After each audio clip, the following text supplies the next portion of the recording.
Let's go! Hey everybody, Coach Scott here, and my subject this morning is I bet you can't eat just one. That's right, back to that in a minute, but I want to talk to you about a fundamental principle to getting healthy and to staying healthy. And that is understanding that food is for fuel, not for pleasure. It can be pleasurable, but it's for fuel. So what do I mean by this? And I want to talk to you about my own journey that I had failed on in every weight loss program in America because of one key factor, and that was forbidden foods. You see, I found out that when they told me that I couldn't eat a certain food group or a certain food because I was on a specific diet, then I instinctively wanted that food even more. It's human nature. Sooner or later, I would cave into that craving, and then one Oreo turned into the whole bag of Oreos. So when I told myself things like, I can eat the food that I choose to eat, that caused me to be in control around any food.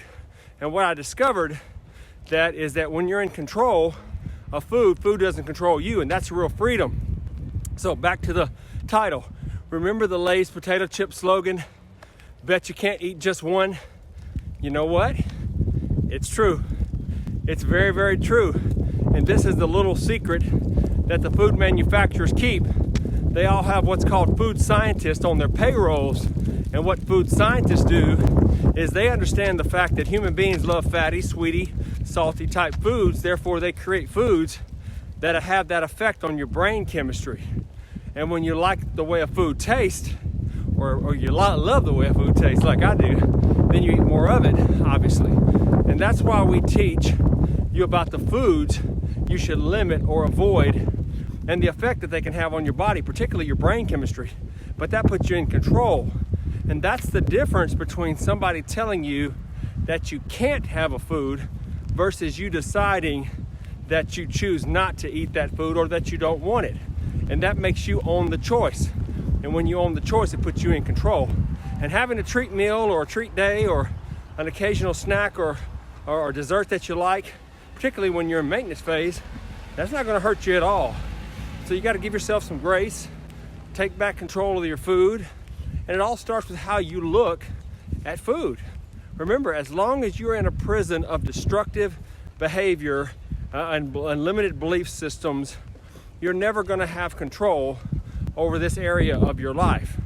And once I learned this secret and I put it into practice, that I choose to control the food, not the food controlling me, I was able to drop all those pounds of fat, get off all those medications, and in the process, I started to own my own choices and become my own health and wellness expert. Here's the beautiful thing. You can too. And the first thing that you have to do is you've got to eliminate the forbidden food mentality.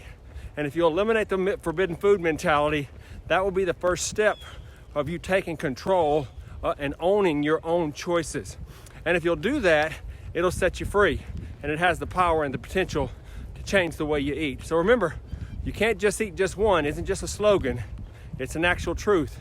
So therefore, if you're going to choose, make it your choice, not somebody else's. And don't let the enemy hijack your brain into thinking that you can't live with or without certain things. Because the only thing you can't live without is the purposes that God puts in your life.